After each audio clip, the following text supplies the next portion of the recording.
Do you know what it means to guard something with your whole heart, only to watch the people you love treat it like it's disposable? That was the question quietly humming in my soul the day my world shifted.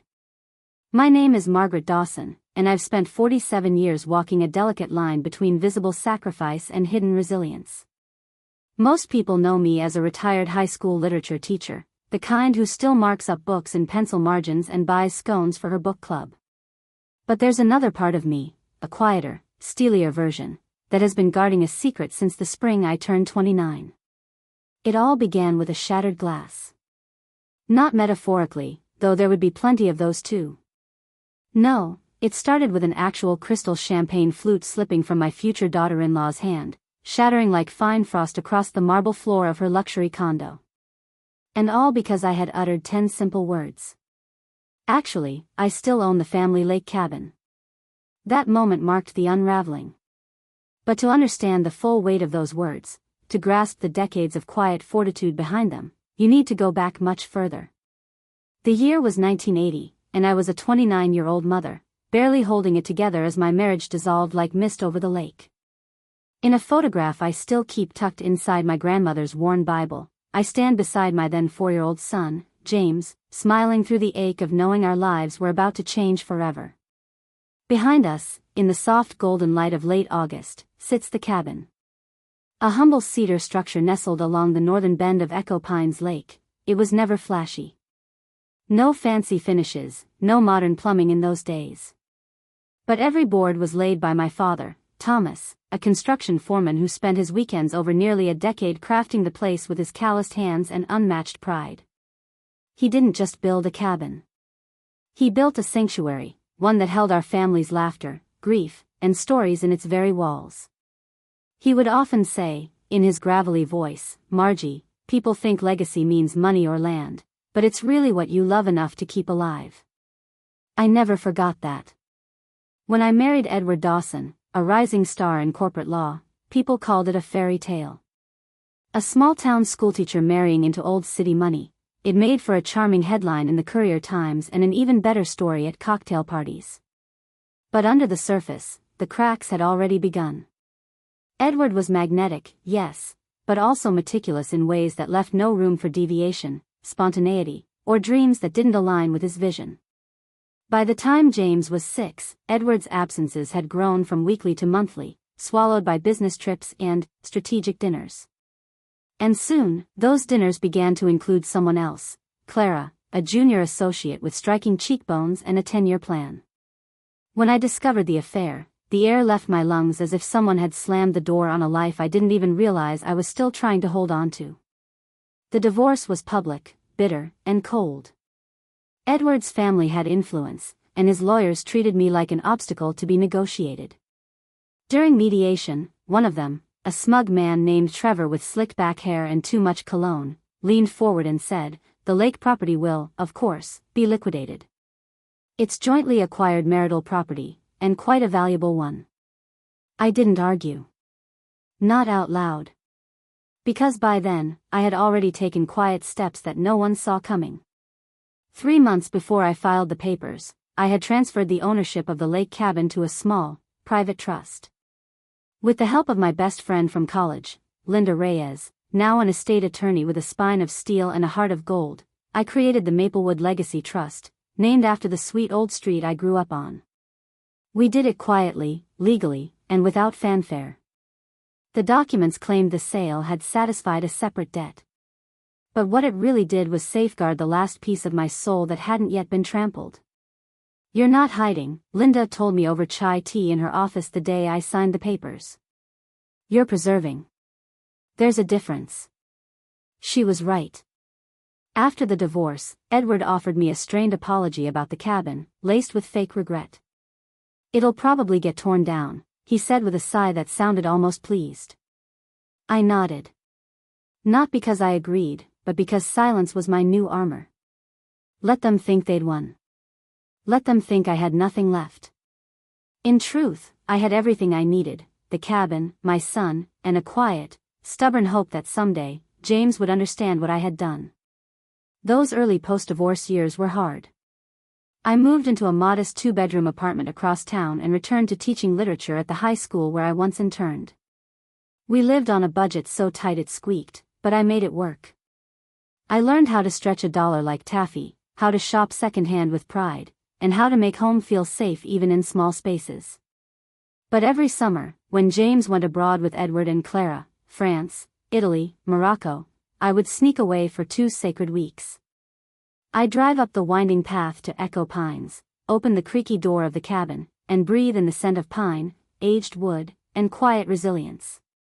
I'd sweep, scrub, reseal windows, repaint shutters, replace roof shingles, and walk barefoot through the familiar trail where I once picked blueberries with my father. I did it for the legacy. But I also did it for me. I told myself that one day, when James was older and wiser, I'd show him the truth. I'd take him back to that cabin and say, "This is your inheritance, not just in land, but in love, memory, and grit." But that day never came. As James grew, he absorbed Edward's world like a sponge. Prep schools, study abroad, private finance internships. He started speaking in numbers and networking strategies. His visits shortened. His texts became formal. When he did come over, he'd glance around my apartment with polite discomfort. "Mom, you could upgrade. You're sitting on a decent pension, right? I know people who can help." I'd smile. Thank him. Then go back to chopping onions or grading papers. I never told him I still paid taxes on a waterfront property valued well above his annual salary. I never told him about the antique chess table I refinished last summer or the new quilts I sewed for the twin beds in the loft. I never told him the legacy was still waiting, for someone who could love it as it deserved to be loved. And then, one day, he told me I wasn't welcome at his wedding. And everything changed. "We'd love to know where you're watching from. It means so much to have you here. If you're new, please give us a like and subscribe to be part of this warm and growing community." It didn't happen all at once, the moment James stopped looking at me like his mother and started seeing me as an obligation. No, it was slower than that. Like the way summer fades into fall, you don't notice it until one day the air smells different, and the light filters through the trees a little thinner than it did before. I used to think I had all the time in the world with him. I'd watch him when he was little, his hands sticky with blackberry juice as he wandered through the brush by the lake, his pockets filled with pine cones, his questions endless and sweet. "Mom, do fish sleep? Do trees remember us?" And I would answer like it mattered. Because it did. But those days slipped through my fingers like sand, and James slowly became someone I didn't recognize. By the time he turned 32, the boy who once giggled at frogs and wrote me crayon notes had transformed into a polished, well-dressed man who lived in a glass high-rise overlooking the skyline and scheduled phone calls with his assistant, even for family. It wasn't just the clothes or the job or the imported coffee he insisted on brewing with surgical precision. It was the way he carried himself, like the world owed him something for simply being efficient. And then there was Chloe. The first time I met Chloe Preston, I could tell exactly where she came from. Not geographically, though I knew she'd grown up in a gated suburb with a view of the ocean, but emotionally, spiritually. She came from a world where image was currency, where success wasn't measured in kindness or connection, but in square footage and social leverage. Her smile was immaculate, her shoes cost more than my monthly pension check, and her handshake was practiced. Not cold. Not warm. Just calculated. "James tells me you were quite the hostess in your day," she said, sipping a wine I couldn't pronounce. "It's so lovely when people can find fulfillment in simple things." She said it like she was praising a rescued dog. I smiled, politely. The same smile I used at faculty meetings when someone suggested we cancel library funding for more practical uses. But inside, a sadness bloomed. I wasn't hurt for me, exactly. I was hurt for what James had lost by aligning himself with someone who saw dignity as quaint.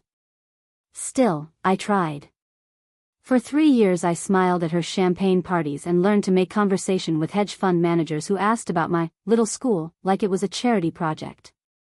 I brought thoughtful gifts, homemade jam, hand-stitched napkins, and watched them be politely set aside for artisanal chocolates from Switzerland. At one of their parties, held in Edward's opulent lakefront mansion, just 20 minutes down the shoreline from our secret cabin, ironically, Chloe's mother cornered me by the shrimp tower. "James has such ambition," she said, adjusting her diamond necklace as though it were slipping out of alignment with the universe. "It's admirable, really. Especially given your background." I nodded again. What else could I do? But each time I returned home, the ache got heavier. It wasn't just about being excluded from their world, it was the slow realization that they didn't even realize I was worth including. When I retired after 34 years of teaching, I hosted a small celebration in the high school library. There were cupcakes, handmade signs, and dozens of students, some grown with children of their own, who came back to say thank you. I remember hugging one former student who told me, "You made me believe I could be more than my family said I was." I wept in the supply closet afterward. James came late. He left early. In between, he made a few polite jokes about how I could finally enjoy life now and maybe even move to a better neighborhood. Then he suggested his father could connect me with a financial advisor. It wasn't cruelty. It was worse. It was condescension coated in kindness. He had no idea that I still paid property taxes on a multi-million-dollar piece of lakefront real estate. Or that I'd learned more about investing from fellow teachers over lunch breaks than his father ever taught him in a decade. Because I never told him. And that, maybe, was my mistake. The final blow came one spring afternoon. Chloe invited me to lunch, just the two of us, which already felt suspicious. She picked a restaurant where valet parking was mandatory, and the menus didn't have prices. Everything smelled of citrus and expectation. We made small talk over salad, and then she leaned in, her tone shifting like a curtain being drawn.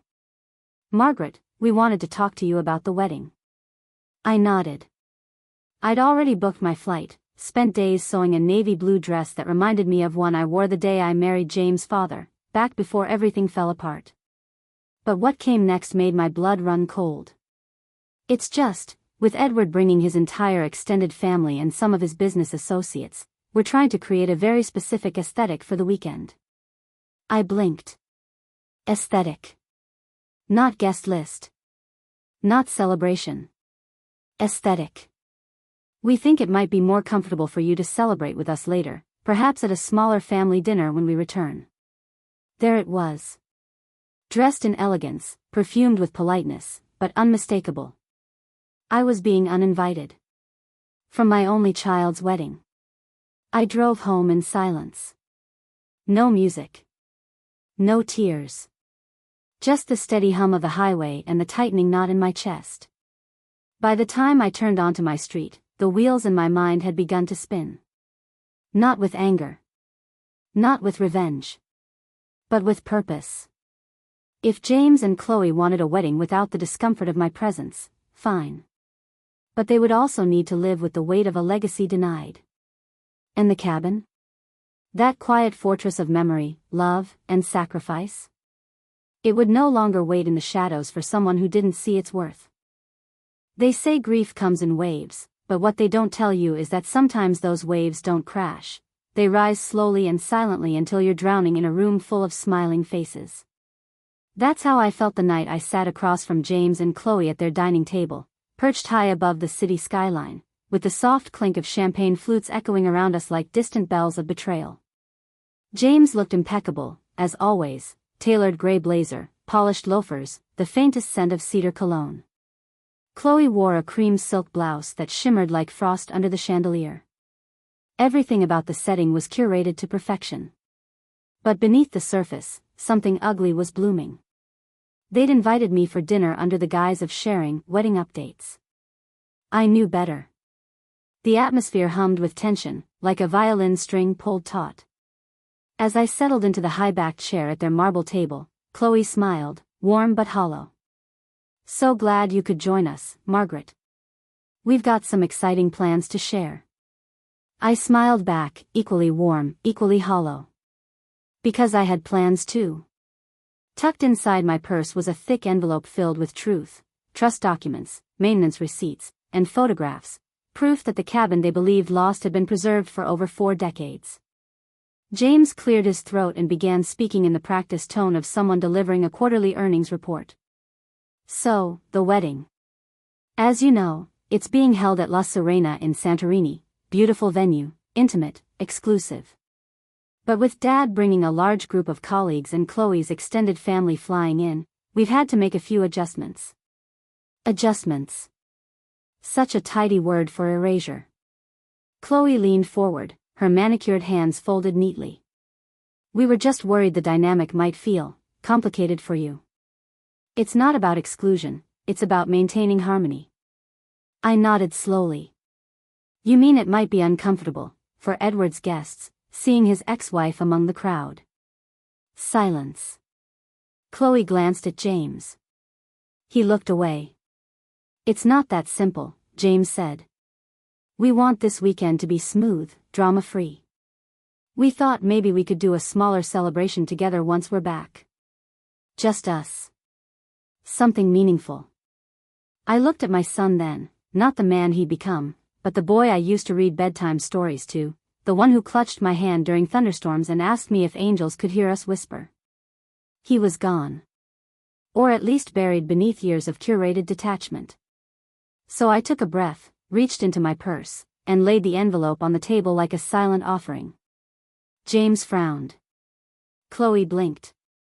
What's this? He asked.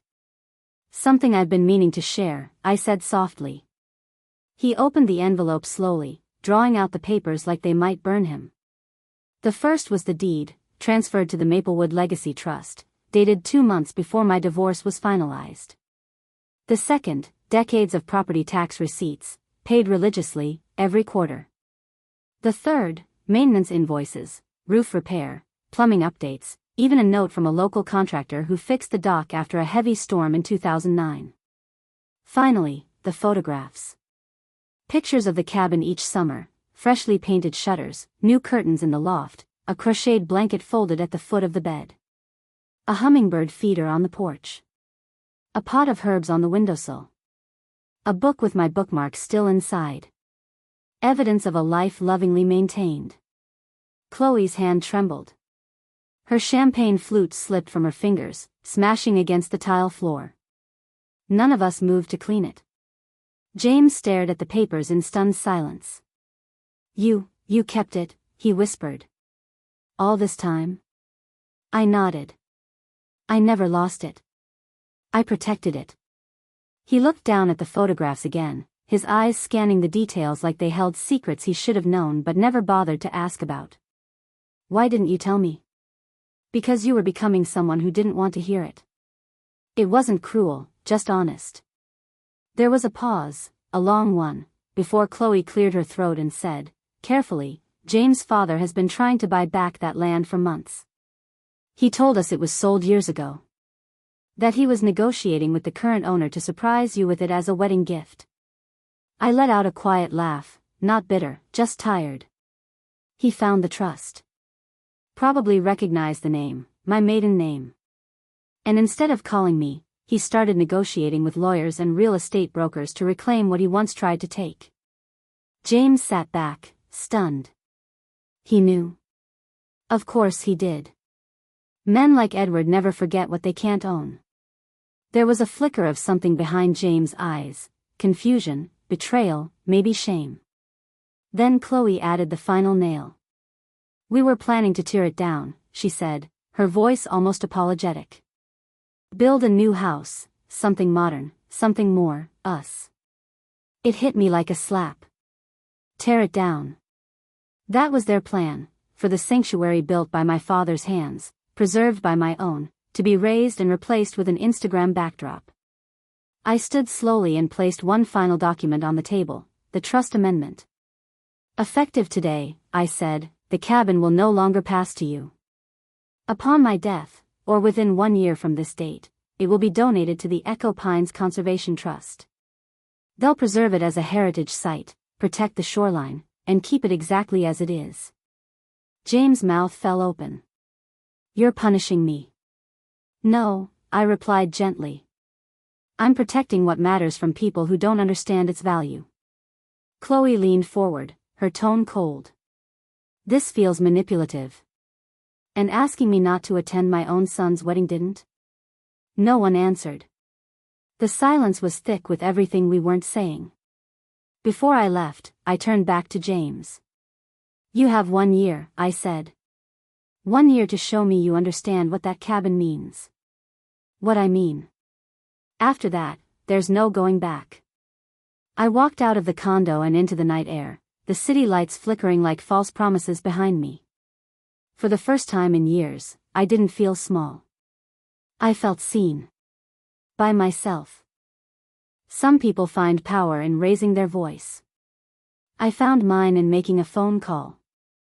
It was the morning after the confrontation, and the spring light had barely filtered through my kitchen window when I picked up the phone and dialed Linda Reyes. She didn't need an explanation. Not really. He did it, didn't he? She asked as soon as she heard my voice. I nodded, even though she couldn't see me. He tried to take the cabin back. She exhaled slowly. Come in today. We'll figure this out. Linda's office hadn't changed much in the 30 years since she made partner at her law firm. Walnut paneling, soft leather chairs, shelves lined with casebooks and photographs, her son in a graduation cap, her wife holding a rescue dog, a smiling shot of the two of us from college, arms slung around each other in the days before real heartbreak had entered the picture. She was still fierce. Still brilliant. And still exactly who I needed. You created this trust to preserve something sacred, she reminded me as she skimmed through the documents I'd brought. You did the hard thing. Now it's time to decide what happens next. I hesitated, watching the steam curl from my mug of lemon tea. It's not just about the cabin, I admitted. It's about what it stands for. My place in my son's life. The part of our story that doesn't fit his curated version of reality.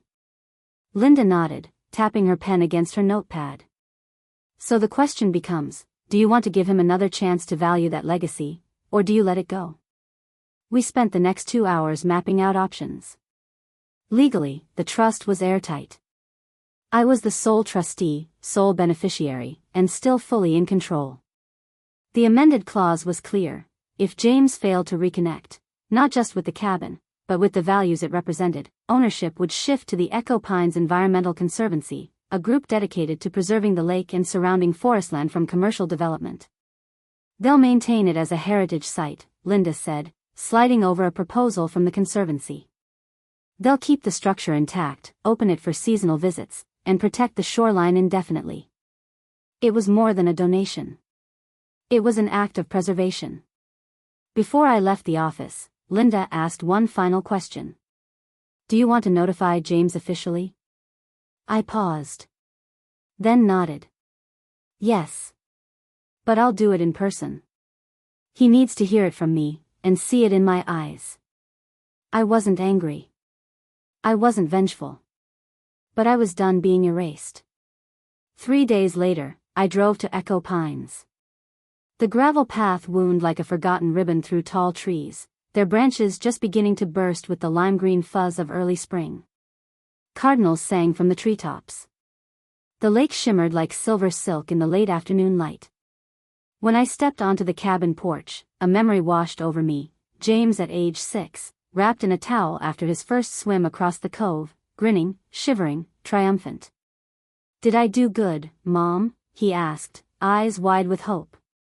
You did, brave, I whispered to the empty porch now, blinking back tears. Inside, everything was exactly as I'd left it the summer before. The quilts folded at the foot of the bed. The old record player resting beside a stack of Nat King Cole albums. My father's chessboard set up mid-game, one bishop missing, just like it always was. A few of my own books rested on the shelf beside James' childhood favorites, their spines worn, their pages soft from being loved.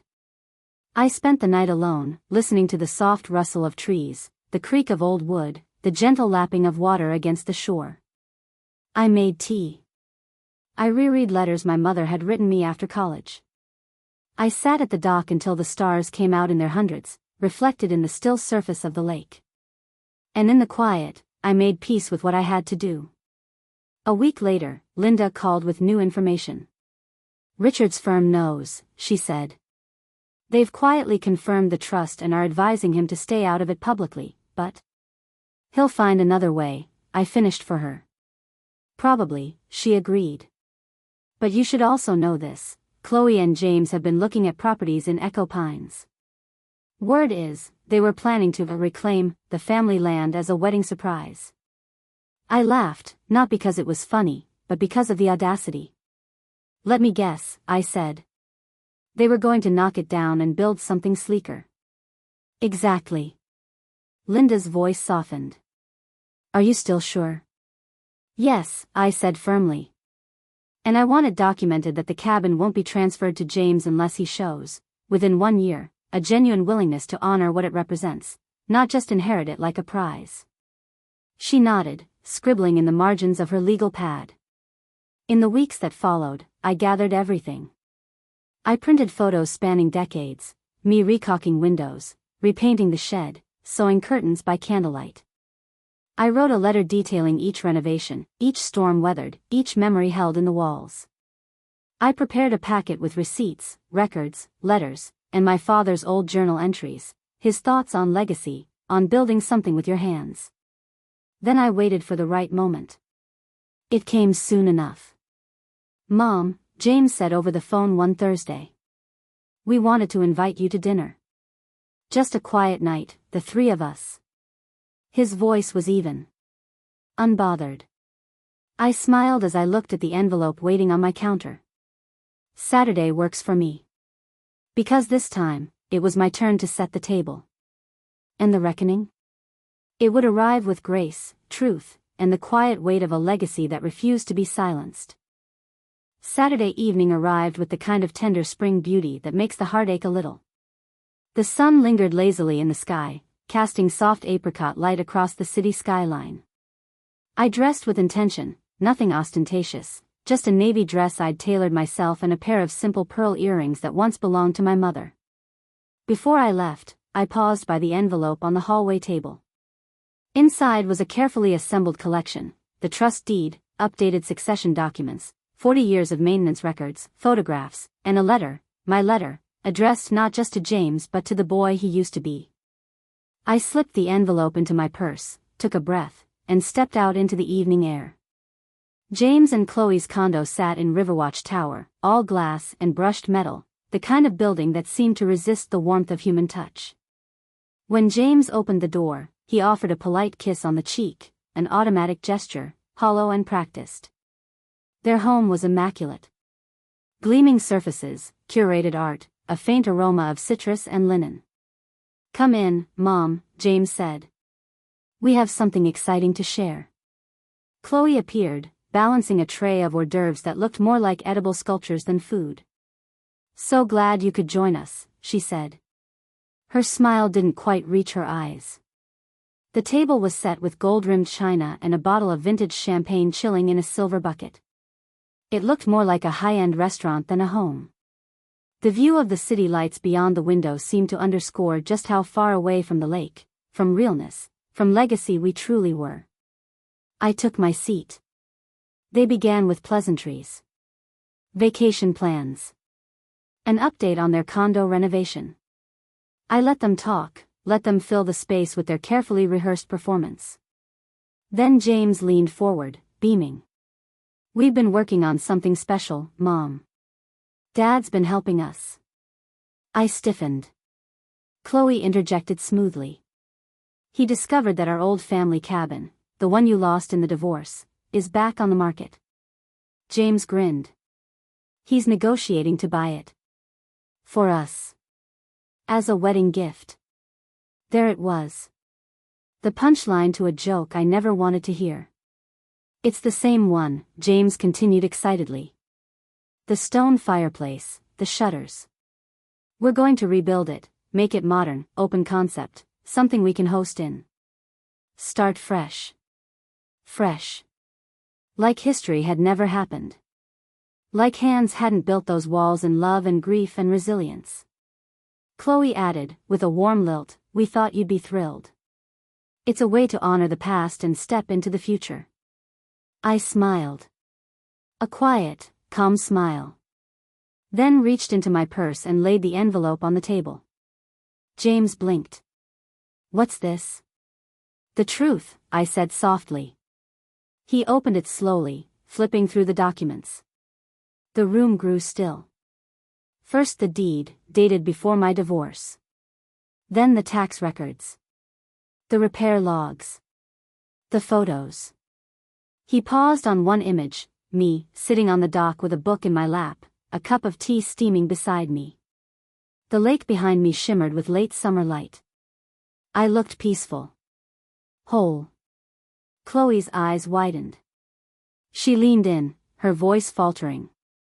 "You still own it?" "I never lost it," I said. "I protected it." James looked up, disbelief slowly morphing into confusion, then recognition. "All this time?" I nodded. "For 42 years. They didn't speak at first.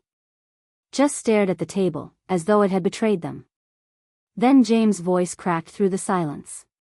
"Why didn't you tell me?" There were 1,000 answers to that question. Because I didn't want your pity. Because I needed something of my own. Because I was waiting for you to become someone who deserved to know. But what I said was this. Because you stopped asking about the stories that mattered. And I stopped offering them to someone who only wanted headlines. Chloe's hand trembled as she reached for her glass but didn't lift it. James looked down at the final document, the amended trust. "You're giving it away?" "To the Echo Pines Conservancy," I confirmed. "Unless you prove in the next year that you understand what it represents. Not just the structure. But the history. The values. Me." His face twisted with something that looked like betrayal. "You're punishing me for the wedding." "No," I said, calm and clear. "I'm responding to the fact that you don't see me. That you haven't for a long time. You saw my pension as a problem to solve. My apartment as something to escape. My life as something less." Chloe interjected, trying to steady the moment. "This seems like an overreaction. Maybe we can find a compromise." I turned to her, no anger in my voice, just truth. "You asked me not to attend my only child's wedding for aesthetic reasons. And now you want to inherit a legacy that was built with hands and heartbreak." Silence again. Then James rose from the table, his face pale. "We'll contest it." I didn't flinch. "The trust is legally sound. Linda has kept records. You're welcome to try, but I think you'll find that you're not fighting for a property. You're fighting against who I am." I stood. "You have 1 year. The amendment becomes irrevocable then." I left the door open, because somewhere, deep down, I still believe in the boy who asked me if trees remember us. As I walked toward the door, I felt lighter than I had in years. James followed me to the threshold. His voice shook.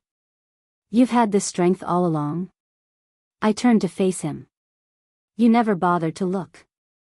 And then I left. The stars were out, the city soft and humming. The truth was finally out of the shadows. So was I. 10 days passed without a word. No calls. No messages. No gentle texts asking if we could talk. Just silence. The kind that doesn't echo, it settles. Heavy. Final. I kept myself busy in those days. I returned to volunteering at the library, rejoined my Tuesday knitting circle, and planted a few hardy bulbs in my small garden that would bloom long after spring gave way to summer. I told myself I was fine. I told myself I had done the right thing. And still, every night before I turned out the light, I reached for the book on my nightstand and found I couldn't concentrate on the words. Because a voice, once familiar, once sweet, lived between every line. Then one afternoon, a message arrived. But not from James. From Chloe. "Margaret, this is Chloe. Can we meet for coffee? Just us. Tomorrow?" No fanfare. No explanation. Just a quiet request that landed like a stone in still water.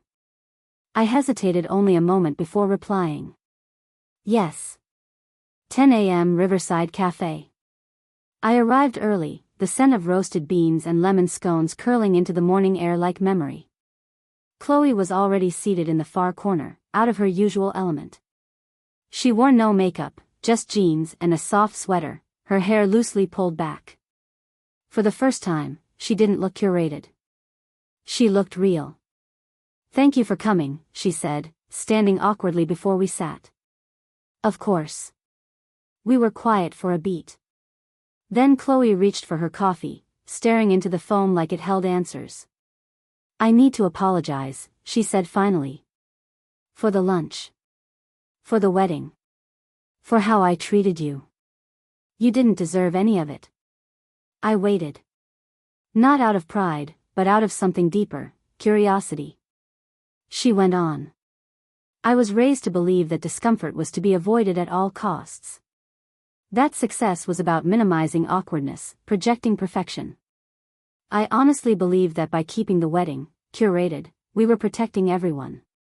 Her eyes flicked up, suddenly wet. "But I realize now, I wasn't protecting anything. I was erasing you. And that's not the kind of wife I want to be. Or the kind of mother I hope to become someday." The mention of motherhood hit me unexpectedly. I swallowed hard. Chloe continued. "After that night, James and I fought. We didn't yell. But we said things we'd never said before. He told me he felt betrayed. I told him I saw glimpses of my own parents in the way we were handling this, and that terrified me." She paused, her voice steadier now. I asked him a simple question: what are we really building, if we're willing to tear down a family to do it? We talked for over an hour. She shared stories I never thought I'd hear, about growing up in a home where love was conditional and appearances were gospel. About a mother who rearranged furniture weekly to impress guests and a father who measured success in social invitations. "I was so quick to judge your life as small," Chloe admitted, "because I didn't understand that small doesn't mean less. Sometimes it just means intentional." I listened. Not as a judge, not as a mother-in-law, but as a woman who had spent her life protecting something sacred. And I saw in her eyes, not just guilt, but growth. Then she surprised me. "I want to visit the cabin. Just me. I want to see what you protected." I blinked. "Not James?" "Not yet," she said. "I need to understand it for myself first." And so, 3 days later, we drove north. Chloe was quiet for most of the 2-hour ride, her hands folded in her lap, her gaze flicking between the road and the trees. When we pulled up to the cabin, her breath caught. The late afternoon light fell like honey through the branches. The shutters gleamed in their forest green, the porch steps creaked with memory, and wildflowers bloomed along the stone path like offerings from the earth itself. "It's like something from a storybook," she whispered. I unlocked the door and let her in. She moved through the room slowly, reverently, pausing at the old quilt on the bed, the shelf of dog-eared novels, the family photos still hanging slightly crooked above the fireplace. "You never changed anything," she murmured. "I changed everything that broke. But I left the heart intact." Outside, we sat on the dock and watched the sun begin its descent over the water. Loons called in the distance. A gentle breeze rustled the trees. "This place feels like a memory I didn't know I had," Chloe said. I smiled. That's what it was built for. Then, with a vulnerability I hadn't expected, Chloe reached into her coat and handed me a folded sheet of paper. "What's this?" I asked. "Our new wedding plan," she said. "If you'll allow it." I opened the page. There were no spreadsheets. No catering quotes. No seating charts. Just one sentence, scrawled in looping script. "We want to get married here, by the lake, beneath the trees, surrounded only by those who see us fully." I looked at her. And I saw not the woman who once excluded me, but the one who had been excluded herself, from softness, from heritage, from knowing that real love isn't loud, it's lasting. I said yes. Not just to the cabin, but to the chance that something broken could be rebuilt. With care. With slowness. With reverence. Like my father once did, one beam at a time. The wedding happened on a warm afternoon in late September, with the lake whispering its lullabies and the trees standing tall as witnesses. It was nothing like the polished affair Chloe had once envisioned. And somehow, that made it perfect. There were no chandeliers or crystal goblets. No guest list vetted by PR consultants or plated desserts flown in from Europe. Just a few wooden chairs arranged in a semicircle, a handmade arbor draped in wild ivy, and a scattering of friends and family who had shown up not just out of obligation, but out of love. James stood beneath the arbor, his navy blazer slightly wrinkled, his tie borrowed from Edward. Yes, even that bridge had softened, slightly, over time. His eyes never left Chloe as she walked barefoot down the mossy path, wearing a flowing ivory dress and a crown of baby's breath I'd woven myself. But the most unexpected part? He had tears in his eyes.